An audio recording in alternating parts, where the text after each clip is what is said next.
Si e shihni mos reagimin e kishës ortodokse këtë rast? Duhet ta kemi parasysh se në Ministrinë e Punëve të Jashtme tashme të Serbisë është i angazhuar Arno Gujan, i cili merret me diplomacinë të quajtur diplomacia kulturore. Më së shumti e kanë të zgjeruar në Francë këtë diplomaci, por në gjithë vendet të ndryshme duke bërë diplomaci, duke munduar që ta paraqesin Kosovën sa më keq sikur po dhonohen të drejtat kulturore, të drejtat fetare dhe çështje të tilla, madje duke përdorur edhe çështje inekzistente, duke manipuluar ato gënjeshtrat e pafundshme të tyre, dhe duhet ta kemi parasysh që periferia dhe gjithë kisha ortodokse është e njëjtësuar me politikën e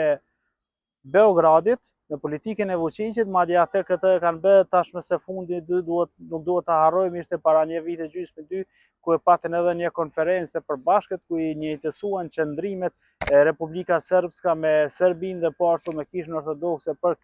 vazhdimsinë e botës serbe, dhe kjo bëhet nëpërmjet kishës ortodokse. Realisht kisha ortodokse është një kontroll i plot nga regjimi i Vučićit dhe vazhdimisht hyn vetëm qëllimet e tij, dhe si i tillë kjo ata munduan që vazhdimisht vetëm Kosovën ta paraqesin keq, shqiptarët i sulmojnë dhe asesi të sulmojnë edhe lapsuesit e Vučićit, pra nuk kanë një politikë të pavarur fetare, doktrinare, por kanë një politikë e cila e shtyn përpara regjimin e Vučićit dhe përveç tij absolutisht nuk i shtyn interesat e serbëve, por vetëm të regjimit të Vučićit. Andaj nuk mund të presim një reagim nga kisha ortodokse serbe. Unë çka do të presja do të ishte